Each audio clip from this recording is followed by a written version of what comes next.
Hello बच्चों, welcome back to your science class 6 की science की क्लास में आज हम करेंगे चैप्टर 2 भोजन के घटक components of food part first. आज हम करेंगे।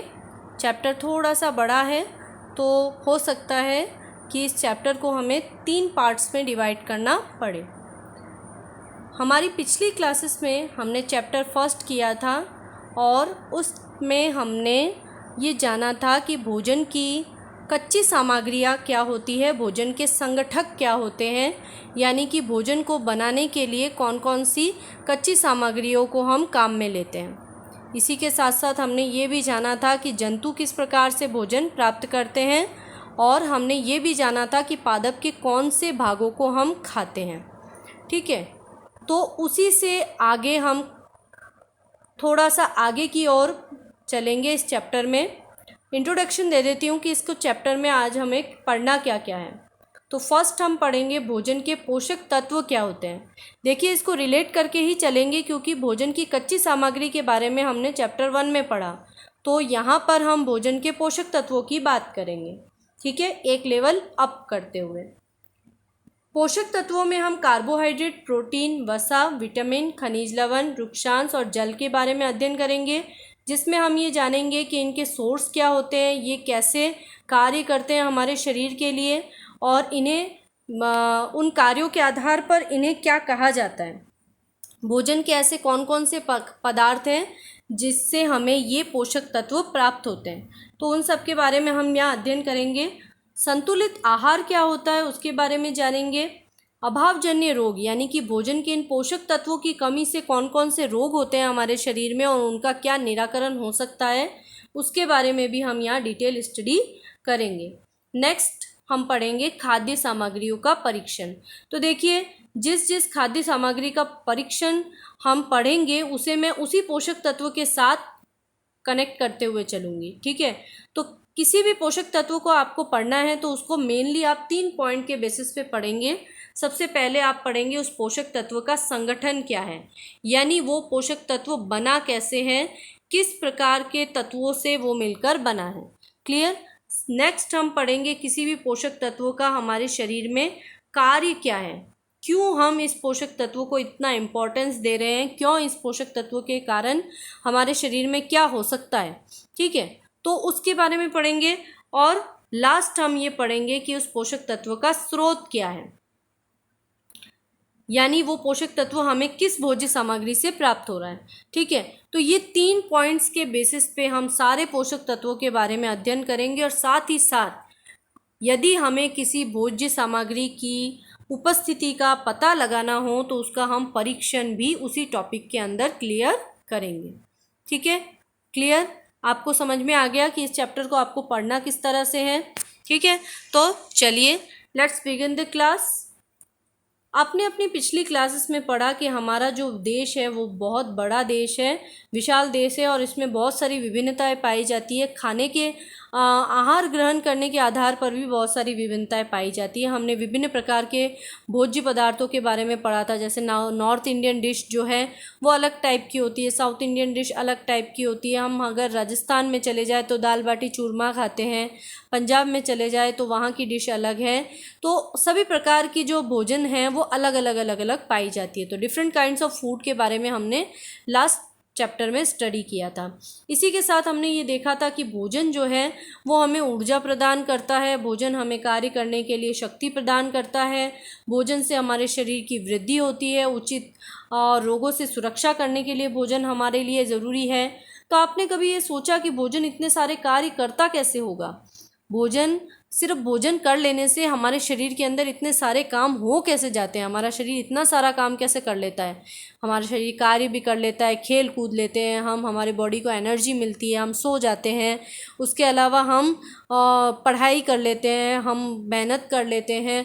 ठीक है, तो इतने सारे काम कर लेते हैं। तो ये सिर्फ भोजन हमें करवाता कैसे है, भोजन हमें ऊर्जा देता कैसे है ना? ये आपके क्वेश्चन दिमाग में आता ही होगा। तो देखिए, भोजन के अंदर बहुत छोटे छोटे पदार्थ होते हैं, यानी कि भोजन के अंदर भी बहुत सरल घटक होते हैं। जो भोजन हम ग्रहण करते हैं वो बहुत ज़्यादा कॉम्प्लेक्स फूड है, वो क्या है, बहुत जटिल रूप है। ठीक है, जो भी भोजन हम खा रहे हैं, मान लीजिए हम दूध पी रहे हैं तो दूध भी क्या है, एक कॉम्प्लेक्स फूड है, उसके अंदर भी बहुत छोटे छोटे सरल घटक हैं। ठीक है, इन छोटे छोटे सरल घटकों को हम क्या कहते हैं, पोषक कहते हैं, पोषक तत्व कहते हैं। क्या कहते हैं, पोषक तत्व। ये सरल घटक क्या करते हैं, हमारे शरीर की वृद्धि करते हैं, हमारे शरीर को ऊर्जा देते हैं, कार्य करने के लिए शक्ति प्रदान करते हैं, हमारे शरीर की रोगों से सुरक्षा करते हैं। कौन करते हैं, पोषक तत्व करते हैं। और ये क्या है, बहुत छोटे छोटे पदार्थ है, बहुत छोटे छोटे सरल घटक है भोजन के।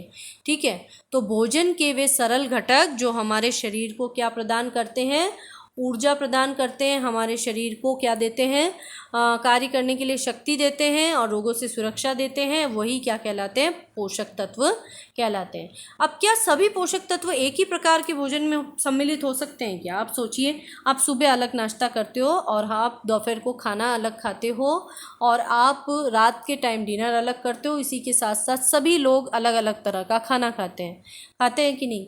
तो देखिए, उन सब के भोजन में क्या सभी प्रकार के पोषक तत्व उपस्थित होते हैं? जो पोषक तत्व की हम बात कर रहे हैं वो सभी प्रकार के पोषक तत्व उपस्थित होते हैं। और अगर होते हैं तो सभी एक जैसा काम क्यों नहीं करते? कोई कमज़ोर होता है, कोई अच्छा होता है, कोई बॉडी से बहुत फिट एंड फाइन होता है और कोई क्या होता है, एकदम दुबला पतला होता है। तो ऐसा क्यों होता है? आपके दिमाग में ये क्वेश्चन भी आता होगा, है ना? तो ये सभी पोषक तत्व हमारे शरीर के लिए क्या चाहिए, ग्रोथ के लिए चाहिए हमारे, यानी कि हम बड़े होते हैं तो हमें बड़े होने के लिए भी क्या चाहिए, पोषक तत्व चाहिए। हमारे शरीर को ऊर्जा प्रदान करने के लिए भी पोषक तत्व चाहिए। तो ऑब्वियसली हमें खाना ऐसा खाना है जिसके अंदर क्या हो, सभी प्रकार के पोषक तत्व हो, जो हमारे शरीर को क्या दे, हमारे शरीर की एक बैलेंस तरीके से ग्रोथ करें, है ना? तो एक ही थाली के अंदर सभी पोषक तत्व सम्मिलित हो सकते हैं या नहीं, आपके फूड में वो सभी पोषक तत्व है या नहीं, वही आज हम इस चैप्टर में डिटेल स्टडी करेंगे। तो देखिए, डेफिनेशन क्या है पोषक तत्व की, भोजन के सरल घटक जो हमारे शरीर की वृद्धि, विकास और रोगों से सुरक्षा के लिए आवश्यक होते हैं, उन्हें हम पोषक तत्व कहते हैं। इन पोषक तत्वों के नाम आपको याद रखने हैं, कार्बोहाइड्रेट, वसा, प्रोटीन, विटामिन, खनिज लवण, और साथ ही साथ क्या पढ़ना है आपको, रुक्षांश और जल। ठीक है, ये जो दो कंपोनेंट्स मैं बोल रही हूँ, ये जो दो पोषक तत्व जो मैंने अलग से लिखे हैं, रुक्षांश और जल, ये हमारे शरीर में बहुत कम मात्रा में चाहिए या अतिरिक्त पोषक तत्वों के रूप में गिने जाते हैं। लेकिन इम्पॉर्टेंट जो है वो क्या है, ये कार्बोहाइड्रेट, वसा, प्रोटीन, विटामिन और खनिज लवण। क्लियर? तो इम्पॉर्टेंटली हम इनको पढ़ेंगे और रुक्षांश और जल के बारे में अतिरिक्त पोषक तत्वों के रूप में उसको पढ़ेंगे।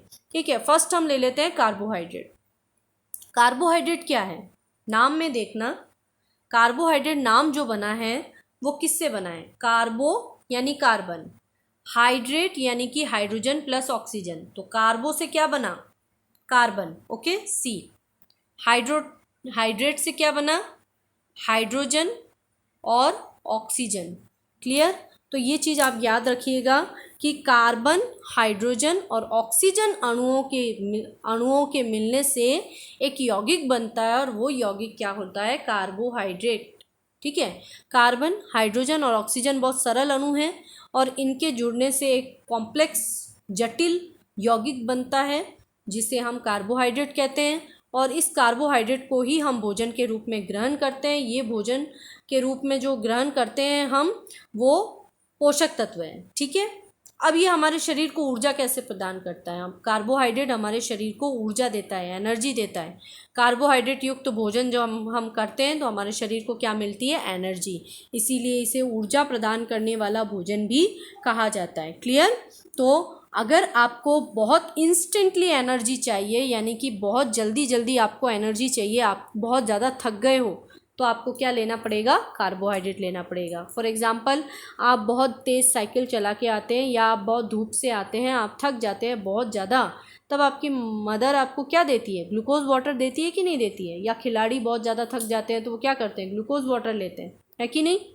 तो ये ग्लूकोज वाटर है क्या, ग्लूकोज यानी कि कार्बोहाइड्रेट, ग्लूकोज यानी चीनी, चीनी कार्बोहाइड्रेट का ही एक रूप है।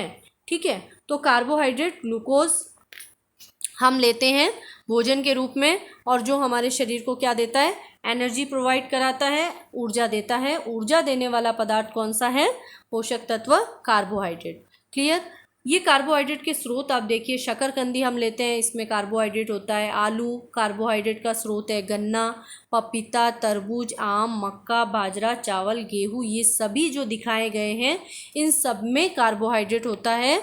आप इनमें से कुछ भी खा रहे हैं तो वो आपके शरीर को क्या दे रहा है, कार्बोहाइड्रेट दे रहा है। क्लियर।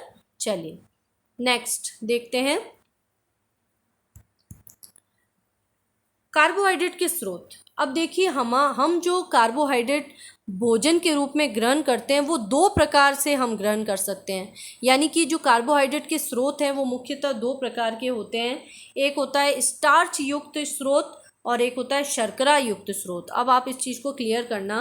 देखिए, कार्बोहाइड्रेट दो जटिल रूपों में पाया जा सकता है और एक सरल रूप में पाया जाता है। जो सरल रूप में कार्बोहाइड्रेट भोज्य पदार्थों में सम्मिलित होता है वो होता है शर्करा, ग्लूकोज। ठीक है। जो जटिल रूप में होता है वो होता है स्टार्च, इसे हम मंड भी कहते हैं। ठीक है, क्लियर। चलिए तो देखिए, स्टार्च एक चिपचिपा पदार्थ होता है जो स्वादहीन होता है, और शर्करा जो होती है वो मीठी होती है और इंस्टेंट एनर्जी हमको प्रोवाइड कराती है। क्लियर। शर्करा सभी प्रकार के मीठे फलों में पाई जाती है, गुड़ में पाई जाती है, चीनी, खजूर, मुनक्का, इन सब में क्या होती है, शर्करा होती है, जिसे हम भोजन के रूप में सम्मिलित करते हैं। शर्करा क्या है, कार्बोहाइड्रेट का ही एक रूप है। ठीक है। कार्बोहाइड्रेट का दूसरा रूप है स्टार्च, जो हम किस रूप में ग्रहण करते हैं, रोटी के रूप में, चावल के रूप में, आलू, अनाज, अरबी, केला, जितने भी चिपचिपे पदार्थ होते हैं। आपने ध्यान दिया होगा, चावल का जब पानी होता है, चावल को बॉईल करने के बाद जो पानी आप गिराते हैं वो पानी क्या होता है, बहुत चिपचिपा होता है। इसी तरह से रोटी मुंह में लेने के बाद, चबाने के बाद कैसी हो जाती है, चिपचिपी हो जाती है। दैट इज स्टार्च, मांड। ठीक है। अनाज जितने भी प्रकार के, मक्का हो गया, जौ, ज्वार, बाजरा, इन सबको जब आप धोते हैं तो देखना इसमें से एक वाइट कलर का पानी निकलता है। दैट इज स्टार्च, मंड। ओके। अरबी चिपचिपी होती है बनाने के बाद। केला अंदर से चिपचिपा होता है। क्लियर। तो ये सब में क्या पाया जाता है, स्टार्च या मंड पाया जाता है, जो कार्बोहाइड्रेट ही है।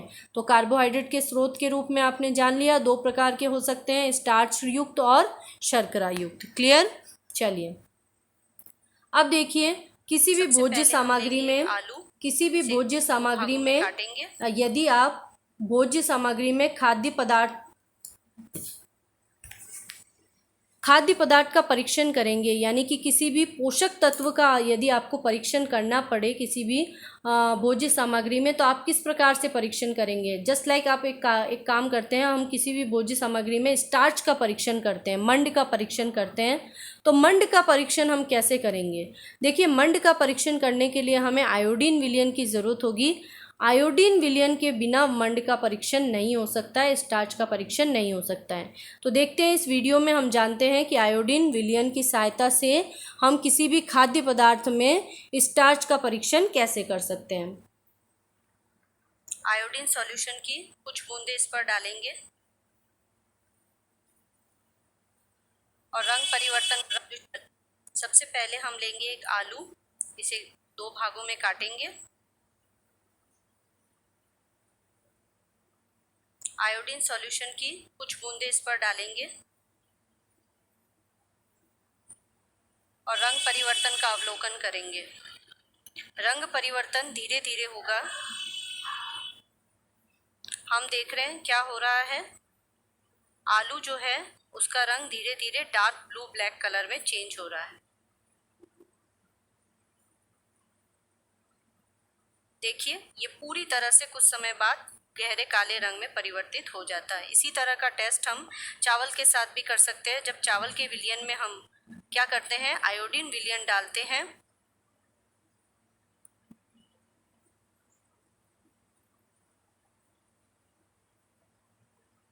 तब यह भी ब्लू और ब्लैक कलर में कन्वर्ट हो जाता है। इससे हमें ये पता चलता है कि चावल में भी स्टार्च यानी मंड उपस्थित है।